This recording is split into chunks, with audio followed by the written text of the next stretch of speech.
There's an art to modern relationship building.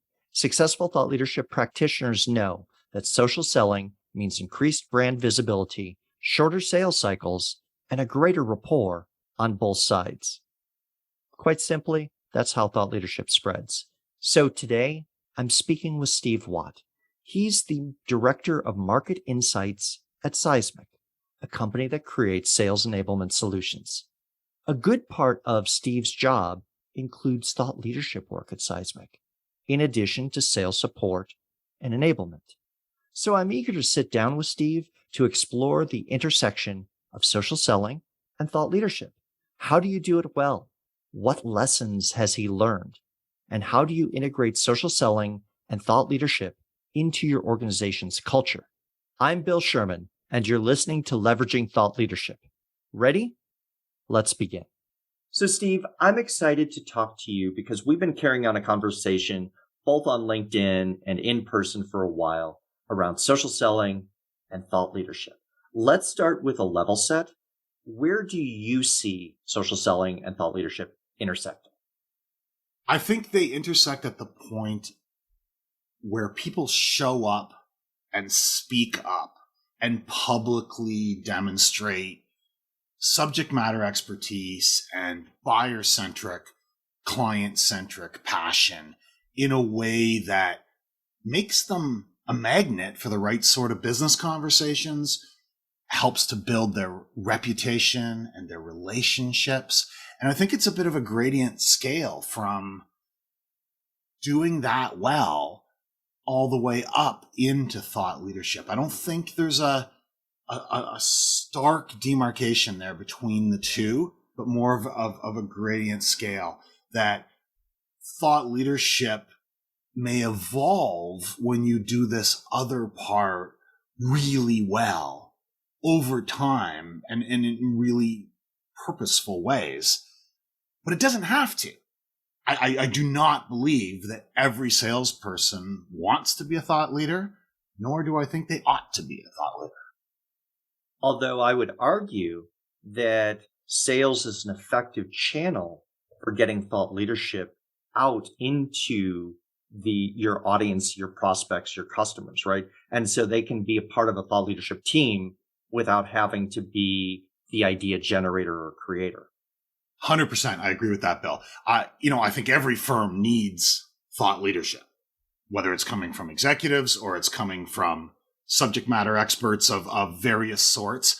I think that that's an incredibly powerful part of the selling motion, and that yes, individual salespeople ought to be contributors of that. They ought to be distributors of that, and they can also be so much more than kind of a distribution arm for it when they start to speak up and bring their voice as well. They may not be I like to make the difference between the map maker versus the map follower. They may not be the map maker. They may not be the one who is envisioning an entirely different world or an entirely different approach, but they've got a lot of expertise themselves, and most of them are not publicly speaking up. And I think there's a tremendous opportunity there to really empower and enable not just sales, but let's focus on sellers, but everybody within a firm to show up and speak up and publicly demonstrate that subject matter expertise.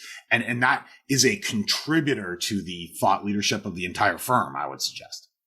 I would absolutely agree with that. And I would say that it's been a change to how the sales motion and the buyer expectations have come about, right? So you could get away years ago with putting out a white paper or having one single expert speak at a conference or, do exec comms for your CEO and say, okay, we check the box, done.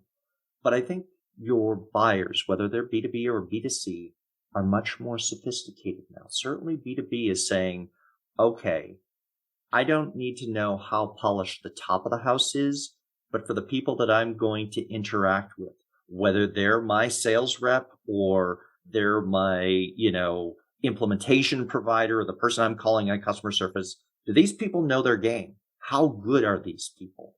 And to use your point, there are the folks who are the map makers, and you've used the term the expedition leader.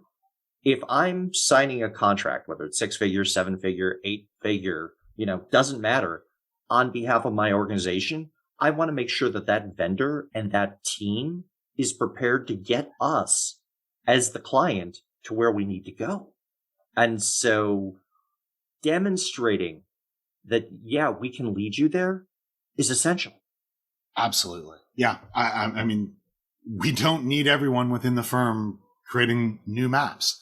We maybe need a few new maps, but we need a whole lot of expedition leaders who can really, they can follow the map, but they can really bring the entire team on both sides of the house, the internal team and the client team along on that journey, inspire confidence, and get them to their destination, on time, on budget, and with smiles on their faces. And those expedition leaders are critical. But like you said, how do I know? When I'm buying from you and I talk to your CEO or I talk to some expert in your firm and I think, well, that guy's great.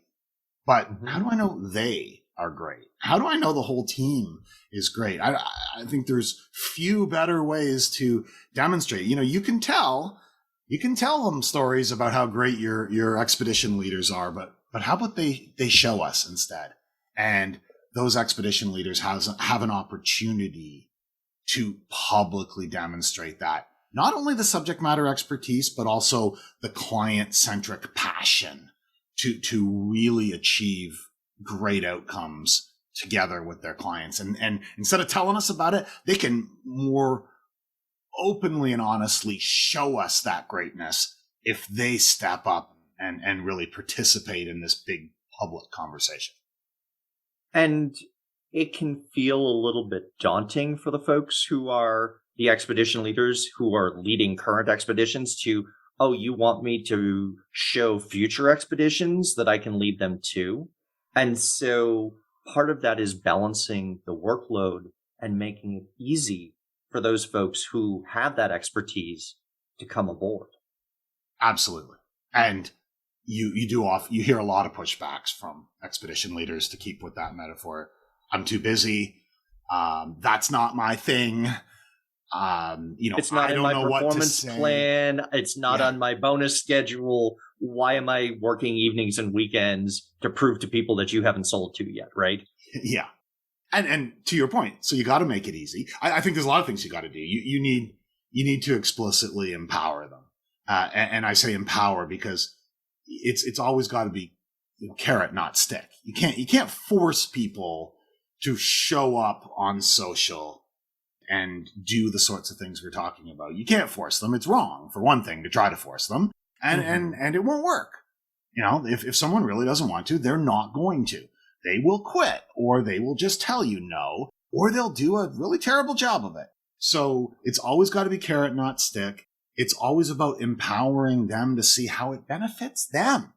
It's not, if you go out there and say, hey, everyone, we want you to do this stuff because it helps the company, that is not enough. You have got to show how it helps individuals grow their own careers and how it builds their reputation both inside and outside the firm, and how it builds important business and industry relationships for them. And you've got to be sincere about that. So it needs real empowerment. It needs to help your people, not just help the firm. This sort of behavior needs to be modeled from the top. If you're a senior leader, don't ask other people to go out and do this if you're not willing to do it yourself. So there's a lot that goes on here. And you're absolutely right. You can't just, declare that we're going to do this and then expect it to happen. There's work that needs to be done. So I know that Seismic focuses on sales enablement, and you serve some of that function within your organization, but you also carry a thought leadership role and piece and function. And one of the things that I heard from you in just this last bit is what I describe as thought leadership enablement, right? Where it's making it easy for the people with the expertise and with the skills to show what they know. Yeah. And it starts with mindsets. There's a lot of old mindsets that hold people back. And the first thing I do when I'm working, whether it's one of our customers and I'm working with them, whether it's other firms that are not our customers, frankly, whether I'm speaking at a conference, I always start with mindsets, because that is where it all comes from, right? If you think social media is just, you think LinkedIn is just for job seekers, and you think, Facebook is just for political rants, and you think that Instagram is just for, vanity selfies and TikToks for dances and off you go. TikToks for the youngins, if you're kind of locked in these rigid mindsets, you're not going to really see the opportunity, let alone act on it. And if you're an advertiser who thinks that social is just for broadcasting promotional messages, you're not going to get far. And if you're a salesperson who thinks it's just a big hunting ground, and do you really think that anybody wants to be hunted? Do you really think, that this like sending out 50 connection requests a day is going to get you very far? And, pitch slapping people who make the mistake of accepting your connection request. Like I make a real purposeful effort to sort of show what's wrong with a lot of these old mindsets and try to build up a new mindset in its place. And that's that social and LinkedIn in particular, where I tend to focus, is really better understood as a conversation. And then you start asking people to reflect on how they operate in offline conversations and what sort of people draw them in or push them away in offline conversations. And in those offline conversations, you don't thrive by hunting everyone who makes eye contact with you. You don't thrive by only talking Those are the about creepy yourself. folks at the sales floor of the convention, where you're like, and you're trying not to make eye contact because you're going to get pitched. The moment you make eye contact, Yep. Oh no, here he comes. I get it. Here we go. I brought it on myself. My mistake. Yeah. Yep. So don't be like that, right? So, that's why I start with mindsets about all of these things. And I try to build up a different mindset about actually being interesting, being valuable, being helpful. And we know that in other forums, this is the way forward. This is the way to build reputation and relationships and spark valuable conversations and build your career and build your business. But then for some reason, people get on social and they forget all of that. And they become robots. They become advertising robots. They become hunting robots, or they just shut down and don't say or do anything. So I try to really build that up. And I think that that different mindset is foundational to everything that follows, whether you are building thought leadership, whether you are selling, whether you are serving clients. There's a common foundation here of audience centricity and buyer centricity and client centricity that will set you in a much better path. Well, and I would argue that whether you are using social for selling products, solutions, services, whatever, or you're using social to advance an idea through thought leadership, you are selling, right? Yes. You're trying to take an idea to scale.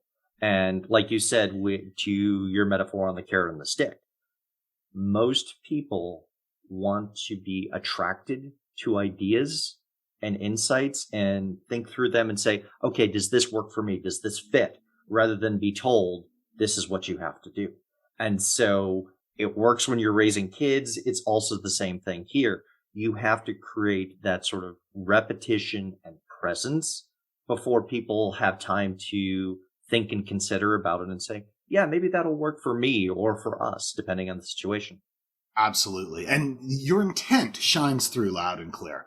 You see people who they're doing what they probably think is demonstrating subject matter expertise, or perhaps even they think they're demonstrating and building thought leadership.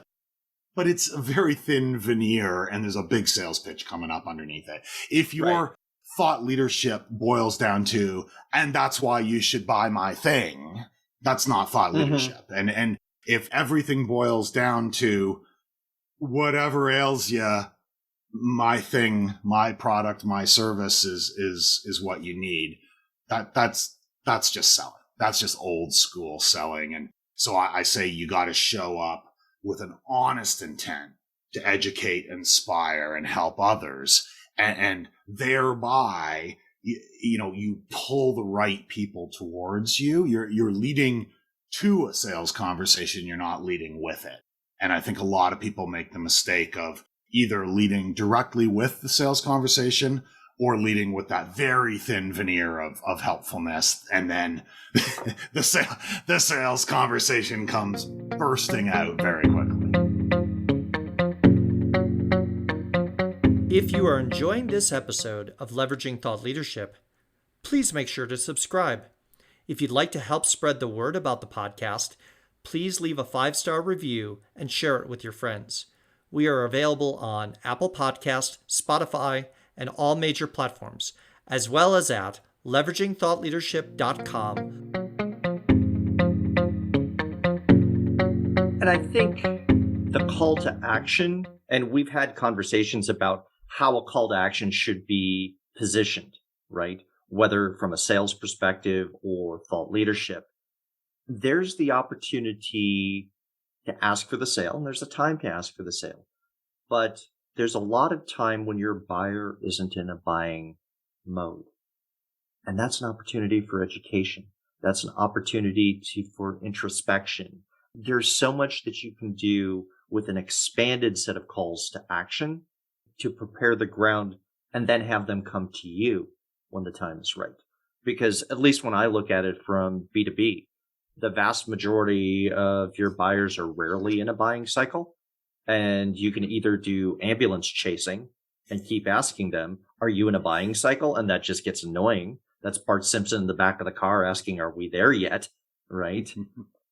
Or you build the rapport to the point where they look and they say, oh yeah, I've been thinking about, we should put out, whether they're going and seeking direct proposals or they're asking for bids. You want to see that you've already influenced their thinking. Yeah, I want to be in the consideration set for every relevant deal. Like that's like foundational. And most companies are not in the consideration set for every relevant deal. And everyone agonizes over the deals that they lost, the active deals that they lost to their competitors, but they sometimes seem to be blind to all those deals that happened that you weren't even in it. Like you were not even in the consideration set. Why? And you didn't know it was happening. You didn't know it was happening, and they don't even know you exist, or they know you exist, but they don't know you serve this need or this job to be done. That's a bigger fail to me than to lose in a head-to-head, because sometimes it's okay that you lose in head-to-head because you were not the right solution for that firm. And they did a proper due diligence, and they chose the other guy. And okay, that's okay sometimes. It's not okay when important deals are going down and you're not even in the consideration set. Mm-hmm. And why? Because you haven't earned your way there by exactly what you're saying. If you're only chasing, I love the ambulance chasing idea. Like if you're only chasing like super hot active buyers and you're ignoring everyone else, that's a big missed opportunity. I mean, I want to earn my way. I'm saying me as an individual, but also my firm and our way of thinking. I want to earn our way into the hearts and the minds of the right people in advance so that we get into the considerations. Earn trust, respect. Respect, trust, actually have some kind of human rapport. Mm-hmm. We're earning our way into the consideration set. So at least we're going to get an at bat. Great. Mm-hmm. But more than that, as you said, we're helping to shape the way they think. I mean, ask any sales leader, how do you feel about RFPs? And they'll all say the same thing. They hate them. Well, they hate them unless right. They get in front of them, right? Yep. Yeah, absolutely. If I can get in front of it and help that firm write their RFP, then I love RFPs. Right, because it's built for me, right? But if I'm coming in late, I hate RFPs. Well, I look at thought leadership, at public subject matter expertise, at buyer-centric social selling. I look at all of these as ways to help write that RFP at scale, right? Mm-hmm. If I can help to change the way the broader market understands the problem and the way they formulate potential solutions and even the language that they use, the mental models that they use, if I can help them understand it and start to develop their assessment criteria, in ways that lead to my product and my solution. Well, I am helping to write the RFP in advance at scale, and that's going to boost my win rates and my deal sizes. It's going to reduce my cycle time and everything. And your cost of sale, right? Absolutely. Because in many cases, you have a buyer who has been tuned in, listening, understands the value prop, and may come into a first meeting quoting you and your organization. And that's always such a huge signal back when it's like, okay, we've been following what you guys have been saying now for several years. Now's the right time. Here's what we need to do. And they show your framework or your way of thinking. You know that your probability of close is just skyrocket. Absolutely. You can see that explicitly when they actually feed back things, but you can also see it implicitly when, just some of the subtle language used or things prioritized or ways of enunciating the problem or the opportunity, yes, they've been absorbing. They've been picking up some of what we've been putting down, Exactly. And that's incredible. And it's terribly hard to measure. And it's not short term and it's not transactional. So a whole lot of companies just ignore it. And that's a huge opportunity for those who can see a little further afield. Well, and that's part of the need of having, whether it's on the sales lead side or senior leadership as a whole, the ability to be forward thinking, regardless of what the economy is doing, what your market is doing specifically, and where your buyers are. You've got to be planting not just for this quarter, but planting to harvest a year out, 2 years out, right? Absolutely. I often joke that a whole lot of companies and a whole lot of leaders are like a driver blasting down the highway at 80 miles an hour and they're looking at their hood ornament. Mm-hmm. And I mean, if they don't lift their eyes up and look further down the road, they're headed for a crash. And so, yeah, you've got short-term needs. You've got numbers to hit. I don't disparage the importance of that in any way. But if that's all you're thinking about, you're headed for a crash because you probably one or more of your competitors is at least some form of their field of vision is further down that road. And if they are activating the kind of things that we're talking about, that to stretch the metaphor, that your road's going to start getting bumpy and their road is going to get smoother. So, Steve, as we begin to wrap up, I want to ask you a question. You've been in thought leadership. You've been in the world of sales and sales enablement.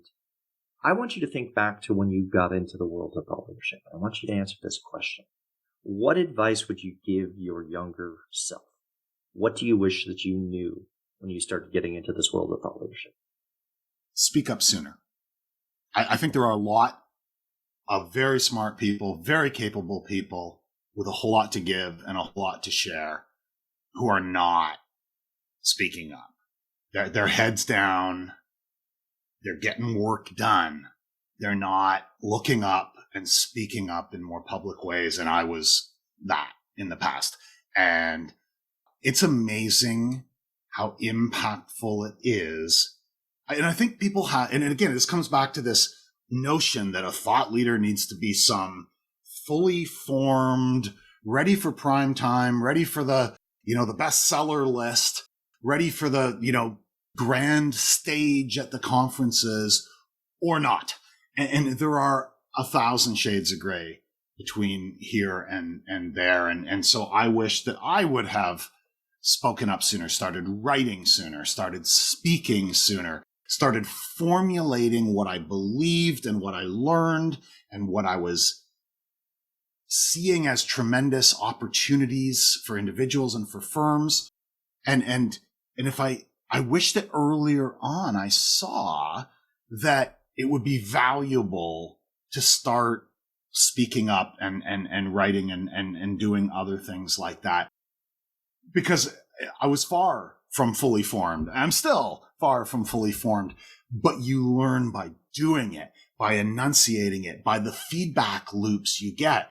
1,000 LinkedIn posts is 1,000, trial balloons, 1,000 feedback loops where you learn, wow, that really resonated, or whoa, that went in a direction I didn't expect. I thought people would understand that in one way. They understood that in a completely different way.